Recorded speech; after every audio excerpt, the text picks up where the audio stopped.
There are sins in the realm of power not written in any holy book, but in the blood of fallen rulers.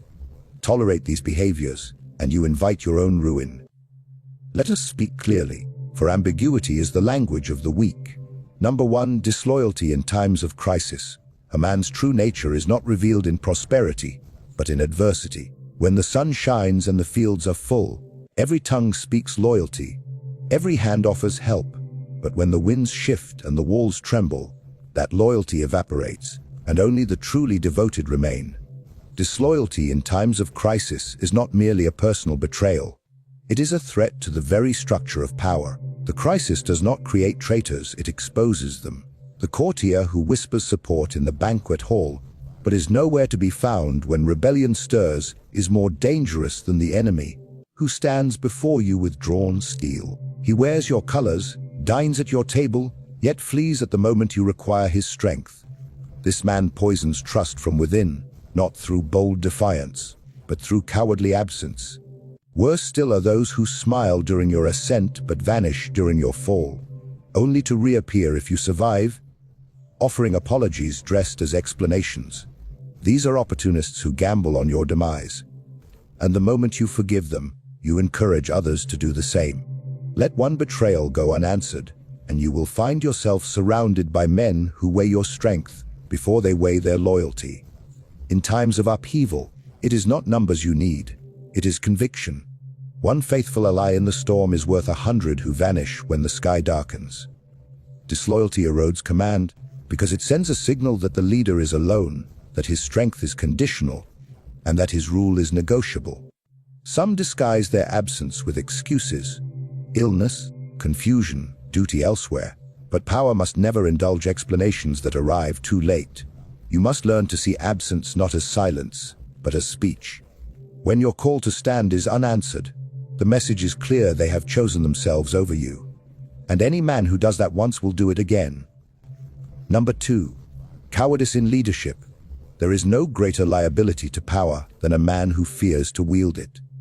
Leadership is not granted to those who seek comfort, nor preserved by those who tremble before the consequences of decisive action. A coward at the helm does more damage than a capable enemy, for he invites disorder through his own hesitation. The chaos he fears is the very chaos he creates. Cowardice in leadership does not always announce itself with shaking hands or visible retreat. It is more often cloaked in indecision, in endless delays, in the need for consensus when the moment demands command. The leader who constantly seeks approval before acting is not leading. He is begging. And those who beg for certainty will never receive it. For certainty in power is forged only through risk. He who waits to be sure will always act too late. Fear, in a leader, spreads downward like a sickness. When the one at the top hesitates, the chain beneath him fractures. Soldiers begin to question the orders they once obeyed without thought. Ministers begin to wonder if they should secure their own futures elsewhere. A kingdom led by a coward does not need to be conquered. It will collapse from within. Cowardice is not the absence of fear, but the surrender to it. Every ruler faces doubt. Every commander hears the voice that urges caution. But only the weak allow that voice to rule their tongue, their hand, their will. The strong act, even when uncertain. The strong strike, even when the outcome is not guaranteed. It is not cruelty that maintains power, it is resolved. And resolve cannot coexist with cowardice. There are those who hide their fear behind the mask of virtue. They speak of peace, of morality, of measured restraint. But observe closely, they fear action not because it is wrong, but because it is hard.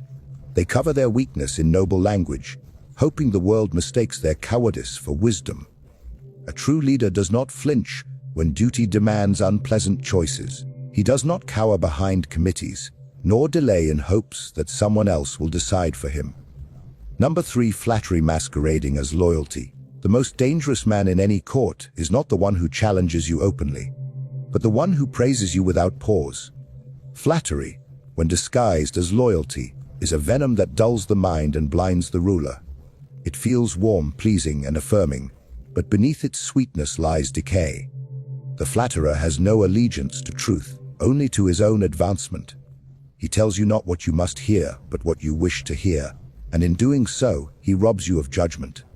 Real loyalty dares to disagree.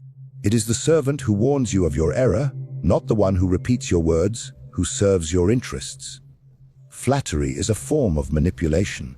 It seeks to control the ruler by feeding his ego, softening his resolve, and silencing his instincts.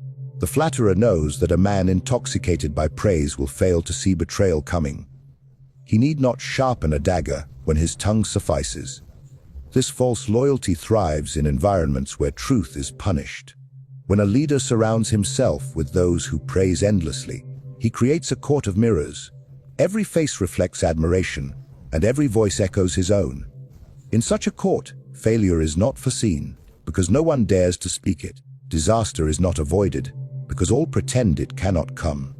The ruler who accepts flattery as loyalty is building his downfall brick by brick, unaware that each compliment is a stone that closes his vision. The flatterer does not care if you succeed. He only cares that he remains close to your power while it lasts. And when that power fades, he will vanish or shift his allegiance without hesitation. True loyalty can withstand discomfort, confrontation, even temporary disfavor. Flattery cannot. The moment it is no longer rewarded, it dies. Flatterers are often clever, skilled in language, and quick to recognize your needs. That is their strength and your danger. They observe your insecurities and feed them carefully until you mistake dependency for trust. The one who never opposes you, never corrects you, never advises caution, is not your ally. He is your parasite. Number 4, public defiance of authority. Authority, once questioned in the open, is never fully restored. Power rests not only in action but in perception. It is the image of control that binds men to obedience, the unspoken belief that resistance is futile and order is absolute. The moment someone challenges that image in public, they strike at the very heart of your command, not with force, but with suggestion. And suggestion is often more corrosive than violence. A ruler must never permit defiance to go unanswered. The man who questions your decree before others, who mocks your judgment in the public square or whispers doubt in the ears of your followers, is laying the foundation of rebellion. He does not need soldiers. His weapon is the idea that your authority is fallible. And once that idea takes root, it spreads like infection through the minds of your people. They begin to ask, if he can speak against the ruler, why not? The danger of public defiance is that it offers others permission. It sets precedent. It rewrites the script of submission and replaces it with a play of resistance. The court watches. The advisors watch. The common men, whose loyalty is fragile and conditional, watch. If the ruler is seen to tolerate disrespect, then the ruler is no longer feared. And without fear, order dissolves. It is not necessary to punish every private disagreement. Power does not require paranoia. But what is done in the open must be met with force, not to silence opinion, but to silence rebellion. You do not punish the dissenter merely for his words. You do it for the ears that heard him, the eyes that watched him, the minds that might imitate him. Mercy in the shadows is sometimes wise. Mercy in the spotlight is always a weakness. Some will disguise their defiance as honesty, as duty, as concern for the realm. They will claim they speak not against you, but for the good of all. But listen carefully. The man who publicly places his conscience above your authority declares himself sovereign. He no longer seeks to serve, but to replace. A ruler who allows such performance on his stage will soon find that he no longer commands the play. Number 5, ingratitude for past favors. There is no insult more corrosive to power than ingratitude. A man who accepts your favor, your protection, your elevation, then forgets it when fortune changes, declares that your generosity had no weight, no meaning, no hold upon him. He benefits from your rise and deserts you in your fall. This is not mere forgetfulness. It is betrayal in its purest form. Ingratitude is not a flaw of memory, but a defect of character. The ungrateful man believes that he deserves all gifts. He views assistance not as a bond, but as a transaction that ended the moment he received its fruits. Such a man is dangerous because he has no loyalty to anything except his own comfort. Once he has climbed using your hand, he sees no reason to look back. And worse, if he thinks you are weakening, he may even strike the final blow to secure his next opportunity with your rivals. Generosity is a tool of influence. It is extended not for sentiment, but to create obligation. But obligation only holds value in the minds of the honorable. To bestow favor upon the ungrateful is to invest in a barren field. You will reap nothing, and worse, you will lose the resources that might have been given to someone loyal. The ungrateful take, but they do not bind. They consume, but they do not protect. The ruler must be exact in his judgment of character when giving power, money, position, or protection. The cost of a misplaced favor is not only the loss of the asset. It is the creation of an enemy who once knew your secrets, who once stood within your circle, and who now owes you nothing.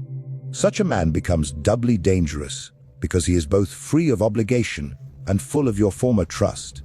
You will find no shortage of men who bow deeply when the gift is in your hand. Their loyalty appears endless, their words full of devotion, but watch what they do when the wind changes. Do they stand firm or do they vanish?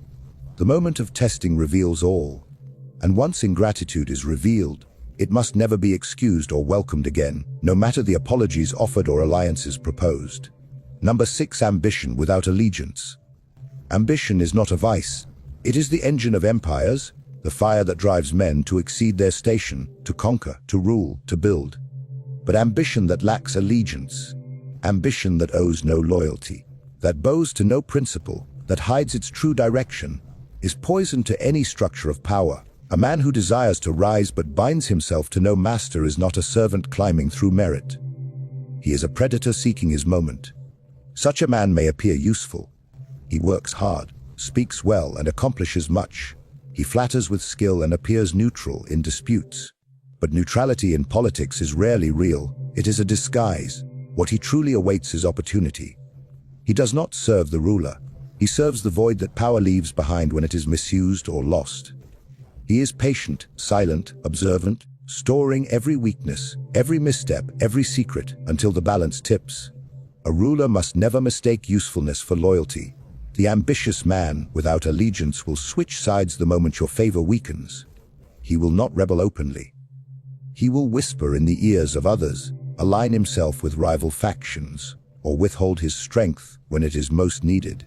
And when your throne begins to shake, he will be the first to offer himself as a solution. He does not want to serve power. He wants to wear it. This kind of ambition must be either claimed or crushed.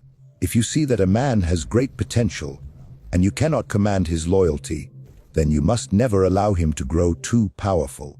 Elevate only those whose rise strengthens your own. The ambitious must be tied tightly to your interests with rewards, fear, and shared fate. To let them roam freely is to invite your own replacement. You will know them by their careful speech, their refusal to commit, their polished appearance of humility. They will decline praise publicly and seek it privately. They will help when it suits them and disappear when risk arises. And above all, they will avoid binding themselves to any cause but their own. These are not allies. These are shadows waiting to become shapes. Number 7. Moral outrage as a weapon. There are men who raise the banner of virtue not to uplift society, but to tear down those who stand above them. They do not seek justice. They seek advantage. When morality is used as a tool of power, it becomes more dangerous than any army, for it allows the accuser to stand above reproach while casting others into ruin. These men speak not with honest conviction, but with performance. Their outrage is selective, their standards fluid, always aimed at the one who holds authority. A ruler must learn to distinguish genuine conscience from strategic righteousness. True morality is steady, consistent, and often quiet. The manipulator, however, makes a spectacle of his virtue. He invokes the people, the gods, the future, claiming to speak for all that is pure, while his real aim is to destabilize. He accuses others of greed while he covets. He condemns cruelty while secretly sharpening his own blade. His morality is a mask, and behind it lies pure ambition. This tactic is especially effective because it cloaks itself in high purpose. To oppose the one wielding moral outrage is to risk being painted as corrupt, unjust, or oppressive. The ruler finds himself cornered, not by logic, but by public perception. And it is this perception that the moral manipulator controls. He thrives in crowds, in declarations, in whispered gossip disguised as righteous concern. He creates division not with threats, but with questions. Is the ruler just? Does he deserve to rule?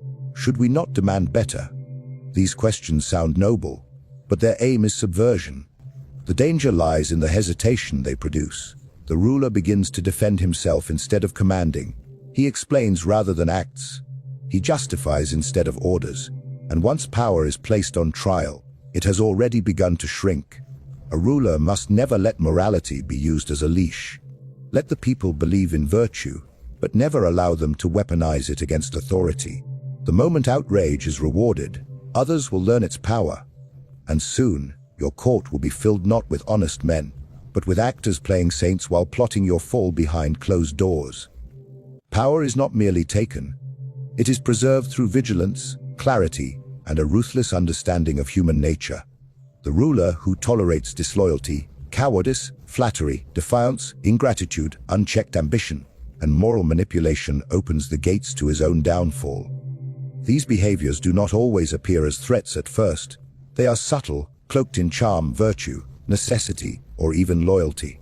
But each one, left unchallenged, becomes a crack in the foundation of command. To rule is not to please. It is not to forgive endlessly, nor to expect honor where it has not been proven. It is to know that some men respect only force, some obey only fear, and others follow only so long as it serves them. The wise ruler watches for signs, not words. He judges men by their conduct when the skies darken, not when the sun is high. He understands that mercy, if misplaced, becomes weakness, and that strength, if consistent, becomes law. There can be no stability where danger is coddled, no authority where defiance is excused. A kingdom survives not by trusting all, but by discerning the few who are worthy of trust, and eliminating those who are not. Those who violate the sacred bond of loyalty, those who pose as allies while pursuing their own ascent, those who wield false morality to weaken the throne. They must be confronted, exposed, and removed. True power demands that the ruler never look away from uncomfortable truths. For it is not the loudest threats that destroy a sovereign, it is the tolerated ones.